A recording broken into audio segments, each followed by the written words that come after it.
वक्रतुण्ड महाकाय सूर्यकोटि समप्रभा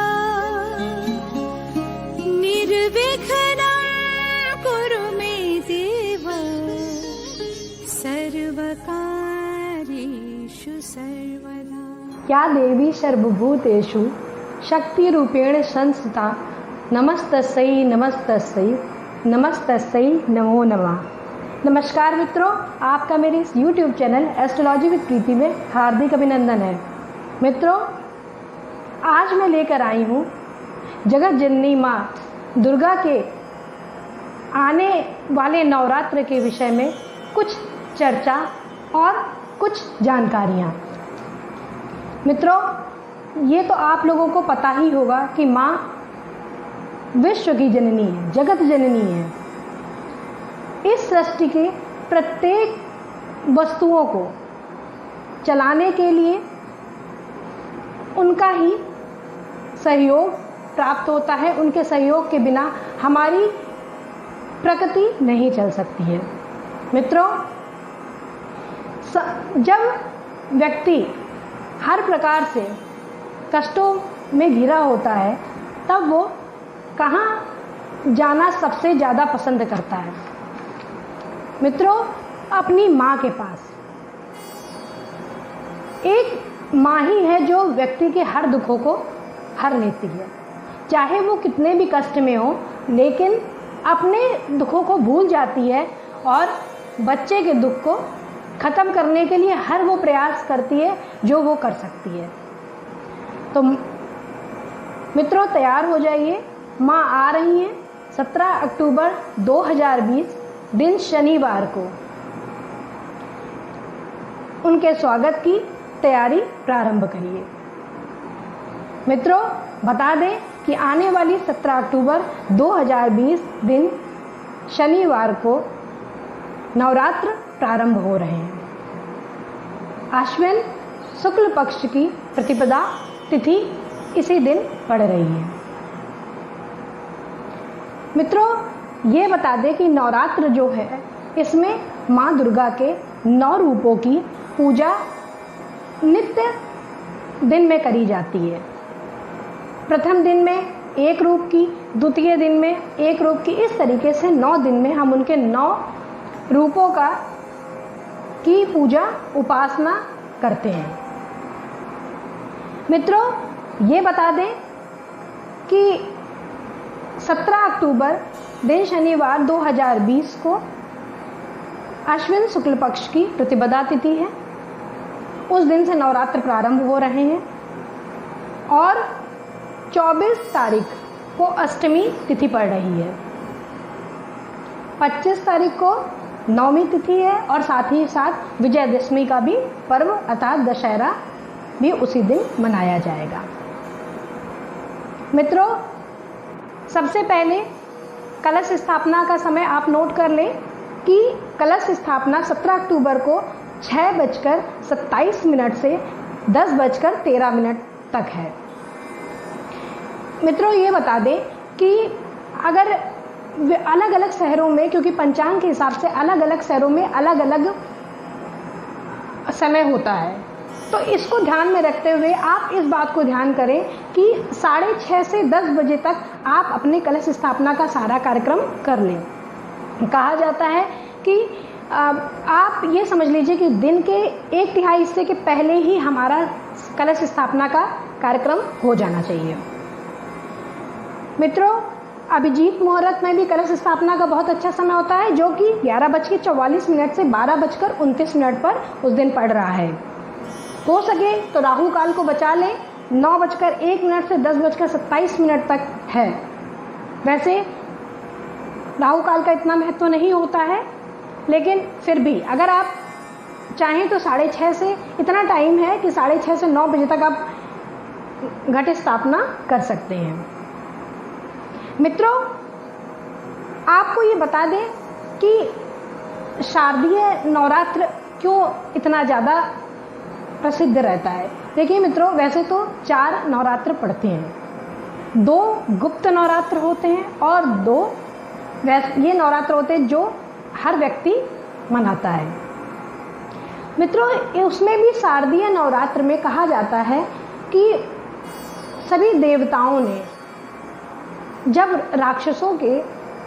राक्षसों से बड़ा परेशान थे देवता लोग, उन लोगों ने माँ दुर्गा की स्तुति इस ही नवरात्र में की थी, अश्विन मास की नवरात्र में की थी, और माँ ने सभी दुष्टों का संहार किया था और दैत्यों का वध किया, और सारे देवता जो अपने स्वर्ग से निष्कासित कर दिए गए थे उनको अपना स्थान दिलाया। कुल मिलाकर 9 देवियां हैं, क्रमशः देख लीजिए: शैलपुत्री, ब्रह्मचारिणी, चंद्रघंटा, कुष्मांडा, स्कंद माता, कात्यायनी, कालरात्रि, महागौरी और सिद्धदात्री।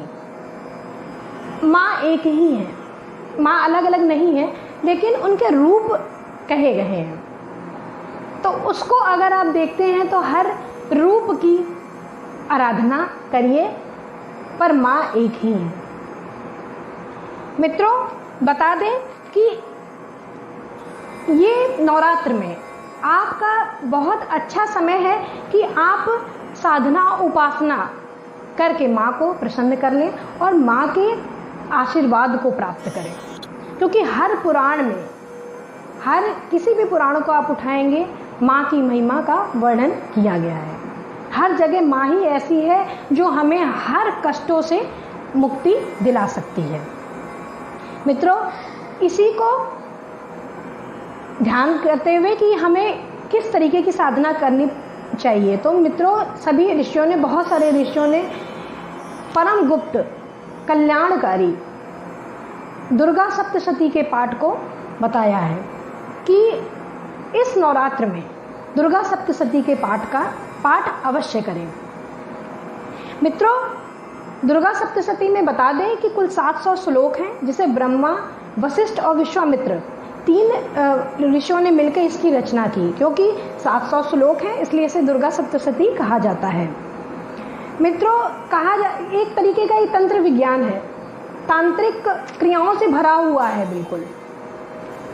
एक एक मंत्र को अगर आप देखें, एक एक मंत्र में इतनी ऊर्जा और इतनी शक्ति समाहित है कि अगर आप एक मंत्र को सिद्ध कर लेंगे, हम मनुष्य जाति तो इतनी छोटी है कि वो एक मंत्र को भी सिद्ध कर लेगी तो उसकी जो छोटी छोटी कामनाएं हैं वो तुरंत ही पूर्ण करने वाली हैं, हो जाती हैं।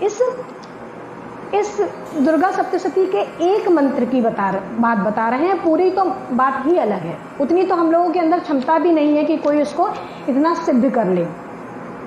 और ये भी बता दें कि जो भी श्लोक आप पढ़ते हैं, जो भी आप करते हैं, उनका कहीं ना कहीं प्रभाव जो है वो निश्चित रूप से होता है और तीव्र गति से होता है। बस श्रद्धा से इसको आपको करना पड़ेगा। मित्रों, अलग अलग ज़रूरतों के लिए अलग अलग श्लोक हैं इसमें। जैसे मारण क्रिया के लिए यहाँ पर 90 श्लोक हैं, सम्मोहन क्रिया के लिए 90, उच्चाटन क्रिया के लिए 200, स्तंभन के लिए 200 और विदेशन के लिए 60। चूंकि मंत्र बहुत प्रभावशाली थे, जब इन मंत्रों का बना था तो ये मंत्र इतने प्रभावशाली थे कि ये सोचा गया कि कहीं इसका दुरुपयोग ना व्यक्ति करने लगे। क्योंकि मनुष्य का एक स्वभाव है, उसे कोई चीज़ अगर मिल जाती है तो वो उसका सदुपयोग से ज़्यादा दुरुपयोग करने लगता है। इसलिए भगवान शंकर ने इस ग्रंथ को शापित कर रखा है। इसलिए क्योंकि शापित अगर वो ना करे तो हर एक व्यक्ति दूसरे व्यक्ति को हानि पहुंचाने के लिए इनके मंत्रों का प्रयोग करने लगेगा, जो कहीं ना कहीं सबके लिए विनाशकारी होगा। इसलिए ये कहा गया कि भगवान जब तक इन मंत्रों को जागृत या सिद्ध नहीं किया जाएगा तब तक ये उन तांत्रिक क्रियाओं के लिए सिद्ध नहीं कहे जाएंगे। अगर आपके ऊपर को किसी तांत्रिक क्रिया का प्रयोग करना तो इसे शाप मुक्त करना पड़ेगा। और शापोद्धार विधि भी दी गई है, विधि से लोग शापोद्धार करते हैं और फिर इस मंत्र का इसे करते हैं। लेकिन सामान्य तरीके से जो छोटी कामनाएं हमारी हैं उनको पूरा करने के लिए एक सामान्य तरीके से जो पाठ किया जाता है उसको आप करिए, उसमें कोई भी समस्या नहीं होती। लेकिन तांत्रिक क्रिया के लिए आपको शापोद्धार करना ही पड़ेगा। पाठ को सावधानी पूर्वक करना चाहिए, पाठ की हर एक नियम पूर्वक करिए, बिल्कुल पाठ के हर एक नियमों का पालन करिए, उसके बाद ही पाठ को करिए। मित्रों, बहुत लोग कहते हैं कि मेरे पास समय नहीं है, बहुत कम समय है, मैं इतना पाठ नहीं कर सकता, और है भी बात सही कि थोड़ी बड़ी किताब है, कहीं ना कहीं पे पुस्तक थोड़ी बड़ी है, 13 अध्याय हैं, बहुत बड़े हैं, सबके पास इतना समय नहीं होता है। तो मित्रों, अगर इस तरीके की समस्या है तो आप इस नवरात्र में आप उसी का सिद्ध कुंज का स्रोत है। जब आप दुर्गा सप्तशती में आगे सब बढ़ेंगे तो वहाँ पर आपको सिद्ध कुंज का स्रोत मिलेगा। आप उस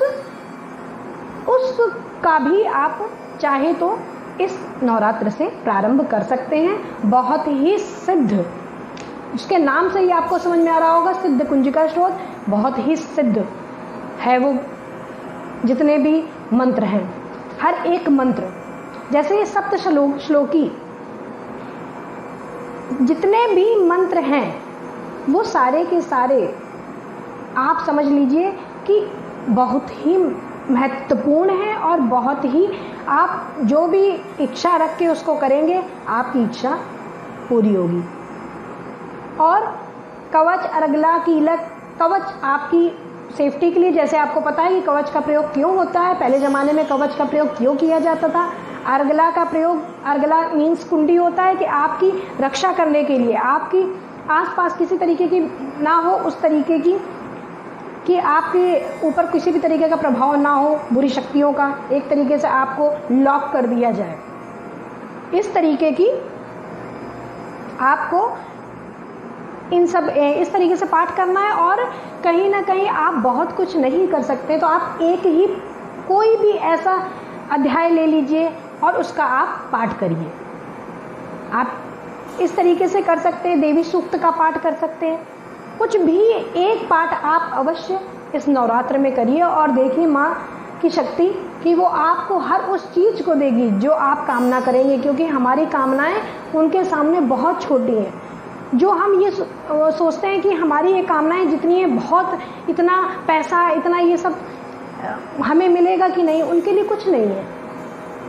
तो आप लोग इस नवरात्र में आप सबसे निवेदन करूंगी कि सभी लोग माँ की भक्ति में पूर्णतः लग जाइए, उपासना करिए, साधना करिए, जिससे माँ प्रसन्न हो और हम लोगों के ऊपर अपनी कल्याणमय दृष्टि रखे। मित्रों, एक मंत्र का जाप ओम ऐं ह्रीं क्लीं चामुंडाय विच्चे नवारण मंत्र है, इसका जाप अवश्य पूरे नवरात्र भर 108 बार करिए। कलश स्थापना की बात करी जाए अगर, तो आप कलश स्थापना की विधि देखिए, सबको ही अधिकतर पता है कि आप मिट्टी के बर्तन में पवित्र नदी के पास से मिट्टी लाएं, उसमें डालें, उसमें आप जौ बोते हैं, जौ को बोइए। कहा जाता है कि जौ माँ की भक्ति को दिखाता है। अगर आपका जौ कहीं ना कहीं पर अच्छा होता है तो इसका मतलब है कहीं ना कहीं माँ आपसे खुश हैं, माँ प्रसन्न है। जौ आपकी भक्ति को दिखाते हैं। तो मित्रों, अगर ऐसा है कि आपके घर में चूहे या इस तरीके की कोई समस्या है तो मित्रों आप उनको किसी चलनी से ऐसे ढकिए कि जिससे हवा भी आए, जिससे वो अंकुरित भी हो और साथ में बचे भी रहें चूहों से। और मित्रों, उसके बाद आप कलश स्थापना करिए उसके ऊपर। कलश स्थापना में आपको विधि पता ही है, 5 पुष्प, चाहे आप आम के लाइए, चाहे आप और अशोक के लाइए, जो भी पत्ते आपको मिल जाते हैं आप 5 पत्ते लगा के, और उसके ऊपर आप अक्षत भर के और नारियल में चाहे आप लाल रंग का कपड़ा बांध दीजिए और चाहे तो आप कलावा बांध दीजिए, उसके ऊपर स्वास्तिक का निशान बनाइए, उसको रख दीजिए माँ के सामने। जैसी आपकी सहूलियत लगे उस हिसाब से आप कार्य को करिए। उसके बाद आप षोडशोपचार से, पंचोपचार से, जिस तरीके से आप पूजन करना चाहते हैं, पंडित को बुला के आप पूजन कराना चाहते हैं, बहुत अच्छा है। अगर आप नहीं कर पाते हैं तो बिल्कुल आप किसी अच्छे पंडित को बुलाइए, उनसे आप पूजन करा सकते हैं। मित्रों, नवमी के दिन आप हवन भी करिए। हवन समस्त जो भी आपने पाठ किया है उस पाठ का दशांश कहते हैं, दशांश हवन करिए। कोई भी जो भी आपने, जैसे मान लीजिए किसी ने सोचा कि मैं 1.25 लाख का जाप करूँगा, तो 1.25 लाख का आपको दशांश हवन करना है। और आप जो सारे मंत्र जो हैं, सारे मंत्र उसमें एक, सारे जितने भी मंत्र हैं सारे ही मंत्र बहुत ही उपयोगी हैं। कोई भी मंत्र को ले लीजिए, आराम से उसे करिए, उसमें कोई भी ऐसी दिक्कत नहीं है। मित्रों, एक बात और बताऊंगी, माला जपने के लिए अगर जब आप मंत्र माला जपते हैं, जब आपको करना है, तो मित्रों ये ध्यान रखिए कि आपको चाहे तो आप लाल चंदन की माला ले सकते हैं या रुद्राक्ष की माला अगर आपके पास है तो वो भी सही है। दोनों ही माला इतनी बढ़िया है, उन दोनों माला से आप माँ के मंत्रों का जाप करिए। सुमेरु जो होता है उसको पकड़ लीजिए और इस अंगूठे और इन दोनों उंगली और अंगूठे का प्रयोग करना चाहिए और इससे मंत्रों को माला आगे की तरफ खिसकाते हुए आपको मंत्रों का जाप करना है। और मित्रों याद रखिए कि उस जो सुमेरु होता है उसको क्रॉस नहीं करना चाहिए। आपको दूसरे मंत्र बोलना, उसको पलट दीजिए और पलट के फिर से आप मंत्र को जाप करने लगिए। मित्रों, भोग लगाइए माता को, रोज नए नवीन भोग लगाइए और माँ की पूजा आप खुद कर सकते, खुद करिए। किसी पंडित को बुला के अगर आप पूजा कराना चाहते हैं तो बिल्कुल आप पूजा करिए, हवन करिए। और माँ का एक तरीके से माँ स्वरूप ही छोटी छोटी कन्याएं जो 2 साल से 8 साल के बीच में होंगी, उन कन्याओं को बुला के आप भोजन कराइए नवमी के दिन। और अगर आप 9 दिन का व्रत रह सकते हैं तो देखिए रहिए, और अगर नहीं रह सकते हैं तो कोई बात नहीं, प्रथम अष्टमी जिस तरीके के आप रहते हैं उस तरीके से रहिए। एक बात ज़रूर कहूँगी कि मित्रों, नवरात्र में सात्विक ही अपनाइए, सात्विक भोजन किसी भी तरीके का, चाहे आप व्रत रहते हो अन्यथा ना रहते हो, लेकिन किसी भी तरीके का आप प्याज लहसुन का प्रयोग इन नवरात्र के 9 दिनों में मत करें। जो भी आपको नवरात्र में 9 दिन है, इन नवरात्र के 9 दिन में सात्विकता आपको बरकरार रखनी चाहिए। हर चीज़ में, आपके शरीर से लेकर आपके भोजन में, प्रत्येक चीज़ में आपको सात्विकता आपके होनी ही चाहिए, चाहे वो आपका शरीर हो, चाहे आपका मन हो और चाहे आपका भोजन हो। मित्रों ये बता दें, इन नवरात्र के दिनों में किसी की चुगली करना, किसी से क्रोध करना, ये सब चीज़ें बिल्कुल भी नहीं करनी चाहिए। मित्रों, विजयदशमी के दिन आपको एक छोटा सा उपाय बता देती हूँ। शमी के वृक्ष की आपको पूजा करनी है उस दिन, क्योंकि विजयदशमी के दिन शमी के वृक्ष की पूजा करना बहुत ही फलदायक होता है। शमी के वृक्ष की पूजा करिए और साथ ही अगर वहाँ पर शमी के वृक्ष की शाम के समय पूजा करते समय अगर आपको नीचे शमी के पेड़ से कुछ पत्तियाँ प्राप्त होती हैं, उन पत्तियों को उठा लीजिए और अपने तिजोरी में या जहाँ पर भी आप पैसे रखते हैं वहाँ पर आप रखिए। माँ लक्ष्मी की असीम कृपा आपको प्राप्त होगी। तो मित्रों, ये थी इस नवरात्र, जो हमारा नवरात्र है 17 अक्टूबर 2020 को, उसके विषय में थोड़ी सी चर्चा।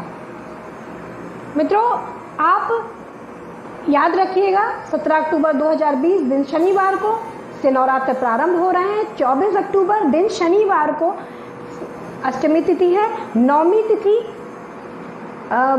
नवमी और दशमी 25 तारीख को ही मनाया जाएगा, क्योंकि कहीं ना कहीं दशहरा जब रात में मनाया जाता है, रावण का दहन होता है, इसलिए रात की तिथि को ही लिया जाता है। तो दशमी तिथि आपको 25 तारीख को प्राप्त हो रही है, उस दिन ही दशहरा भी मनाया जाएगा। दशहरा के विजयदशमी के दिन का छोटा सा इस जो उपाय मैंने बताया उसे अवश्य करें, फलीभूत होगा।